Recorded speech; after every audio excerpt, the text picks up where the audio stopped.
मनसे अध्यक्ष राज ठाकरे यांनी महायुतीला पाठिंबा जाहीर केलाय। राज ठाकरे यांनी नेमकं काय म्हटलंय पाहूयात।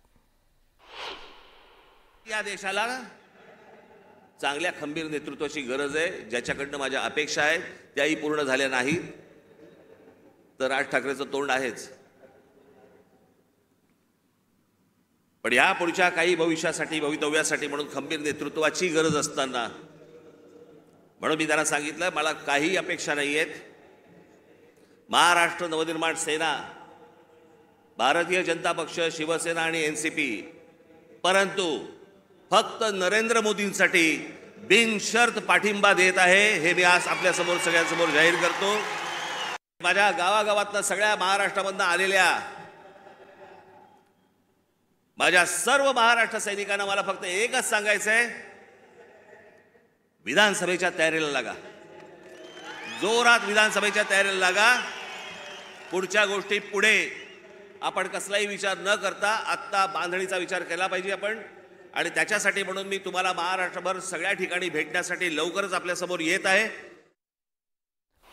मनसे अध्यक्ष राज ठाकरे यांनी अखेर भूमिका घेतली आणि महाविकास आघाडी सोबत न जाता महायुतीला पाठिंबा देण्याचा, बिनशर्त पाठिंबा देण्याचा निर्णय त्यांनी घेतलेला आहे। आज उत्सुकता निश्चितपणे होती की मनसे अध्यक्ष राज ठाकरेंची भूमिका काय असणार, पार्श्वभूमी सुद्धा त्याला होती। आधी त्यांनी भाजपच्या अनेक नेत्यांसोबत बैठका केल्या, अगदी दिल्लीवारीत सुद्धा त्यांनी केलेली होती, आणि त्यानंतर शिवसेनेच्या नेत्यांसोबत सुद्धा त्यांनी बैठका केलेल्या होत्या। ही सगळी पार्श्वभूमी असल्यामुळे राज ठाकरे महायुतीच्या सोबत जाऊन निवडणूक लढवणार की महायुतीला पाठिंबा देणार, महायुती सोबत जाणार की महाविकास आघाडीची साथ देणार, कारण लावरे तो व्हिडिओ असं म्हणत 2019च्या लोकसभा निवडणुकीमध्ये संपूर्ण महाराष्ट्र त्यांनी पिंजून काढला होता आणि नाकी दम आणलेला होता। पण राज ठाकरेंनी आता मात्र बिनशर्त पाठिंबा दिलाय। मोदींसाठी महायुतीला बिनशर्त पाठिंबा देत असल्याचं राज ठाकरेंनी स्पष्ट केलंय। मला काहीही अपेक्षा नाहीत, मला विधानसभा नकोय, मला विधान परिषद आहे ती नको आणि राज्यसभा सुद्धा नको, बिनशर्त पाठिंबा, विधानसभेच्या तयारीला लागा असं त्यांनी स्पष्टपणे सांगितलेलं आहे। बिनशर्त पाठिंबा देत असताना कुठलीही अट स्वाभाविकपणे त्यांच्याकडे नाही आहे। लोकसभा लढणार नाही, विधानसभेच्या तयारीला लागा अशा प्रकारचे आदेश राज ठाकरे यांनी मनसैनिकांना दिलेले आहेत। राज्यातल्या तमाम मनसैनिकांना आज अपेक्षा होती, उत्सुकता होती की राज ठाकरे लोकसभा निवडणुकीच्या संदर्भात नेमकी काय भूमिका घेणार आहेत। अखेर भूमिका त्यांनी जाहीर केली आहे आणि मनसे अध्यक्ष राज ठाकरे हे आता निवडणुकीच्या लोकसभेच्या मैदानात न उतरता ते पाठिंबा देत आहेत। शंभूराज देसाई आता आपल्या सोबत जोडले गेलेले आहेत, मंत्री आपल्या सोबत आहे, शिवसेनेचे नेते सुद्धा आहेत। शंभूराजी, ज्या प्रकारे राज ठाकरेंनी ही भूमिका घेतलेली आहे, ही भूमिका निश्चित तुमच्यासाठी स्वागतार्ह असेल, पण अपेक्षित होती का?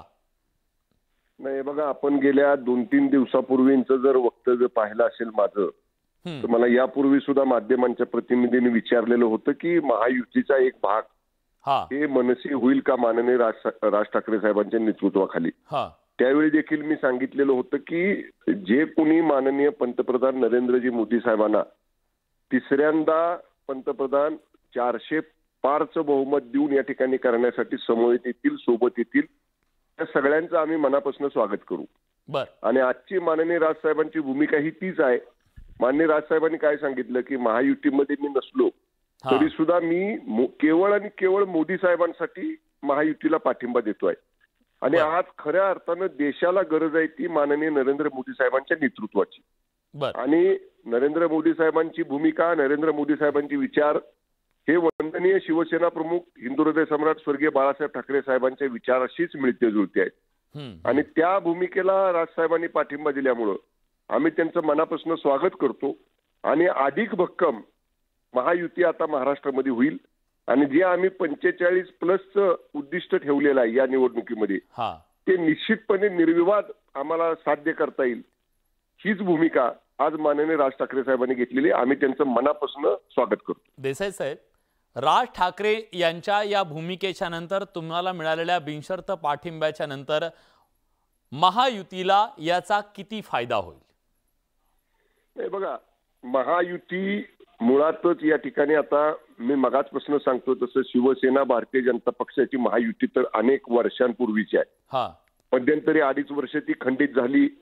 कोणत्या कारणासाठी झाली, कुणी केली, आता त्या जुन्या गोष्टींकडे जाण्यात अर्थ नाही. ठीक आहे. हा. परंतु जर समविचारी पक्ष, समविचारी सर्व नेते, कार्यकर्ते हा हे जर माननीय मोदी साहेबांच्या नेतृत्वाखाली आता एकत्र येत असतील आणि हा बिनशर्त पाठिंबा हा या निवडणुकीमध्ये जर आपल्याला मिळाला असेल तर मी म्हणतोय तसं अधिक भक्कम आणि प्रत्येक ठिकाणी म्हणजे महाराष्ट्रामध्ये प्रत्येक ठिकाणी माननीय राज ठाकरे साहेबांना मानणारा एक युवा वर्ग आहे, एक कार्यकर्ते आहेत, त्यांचे मनसैनिक आहेत. बर. आणि आता राजसाहेबांचा आदेश हा मनसैनिकांसाठी अंतिम असतो. आणि आता ही सगळी ताकद ही माननीय मोदी साहेबांच्या नेतृत्वाखाली एकवटणार आहे किंवा एकवटलेली आहे. त्यामुळे निश्चितच प्रचंड फायदा हा महायुतीला महाराष्ट्राच्या येणाऱ्या लोकसभा निवडणुकीमध्ये होईल. देसाई साहेब, ज्या प्रकारे आता मनसेला तुम्ही सोबत घेण्यामध्ये यशस्वी ठरलेले आहात, म्हणजे एक प्रकारे तुम्ही मतांचं विभाजन टाळलंय. हिंदुत्ववादी मतांचं विभाजन टाळण्यामध्ये तुम्हाला यश आलेलं एका बाजूला दिसतंय, पण दुसऱ्या बाजूला महाविकास आघाडीमध्ये एक भिडू जोडला जाईल असं सांगितलं जातं, तो वंचित स्वतःच्या बळावरती निवडणुकीच्या मैदानात उतरलेला आहे. मतांचं विभाजन त्या दृष्टीनं त्यांचं निश्चितपणे होणार आहे, कारण वंचितची ताकद काय 2019ला आपण बघितलेली होती. हे सगळं गणित तुमच्या पथ्यावर पडणार आहे आता? नाही, वंचितचा अद्याप निर्णय झालेला नाही किंवा वंचितनं अगोदर सांगितलं की महाविकास आघाडीमध्ये आम्हाला मान सन्मान दिला जात नाही, सन्मानाची वागणूक दिली जात नाही, सगळ्या चर्चेमध्ये आम्हाला सहभागी करून घेतलं जात नाही आणि त्यांची विचारधारा वेगळी आहे. त्यामुळे आता माननीय बाळासाहेब आंबेडकर साहेबांनी सांगितलं की आम्ही आमची स्वतंत्र भूमिका घेऊन पुढे जातोय. ठीक आहे, आता महाविकास आघाडीचा विचार करण्याची आम्हाला आवश्यकता नाही. आम्ही आता जे सांगितलं ना, एक तर माननीय मोदी साहेबांचं देशासाठी असणारं विजन आणि माननीय मोदी साहेबांचं महाराष्ट्रावरती विशेष लक्ष आहे. विशेषतः माननीय मुख्यमंत्री एकनाथजी शिंदे साहेब असतील, उपमुख्यमंत्री माननीय फडणवीस साहेब असतील, दुसरे उपमुख्यमंत्री माननीय दादा असतील, या तिघांच्याही बरोबर माननीय मोदी साहेबांची सतत चर्चा असते. राज्याला काय केंद्राकडनं हवं आहे, राज्याला अधिक कसं भक्कम करता येईल यासाठी केंद्रानं भरभरून मदत केलेली आहे. त्यामुळं या भूमिकेमुळं आता हिंदुत्ववादी मतांचं विभाजन तर टळलं हे नक्कीच आहे. आणि राजसाहेबांनी सुद्धा केवळ मोदी साहेबांच्यासाठी म्हणून हा निर्णय घेतलाय.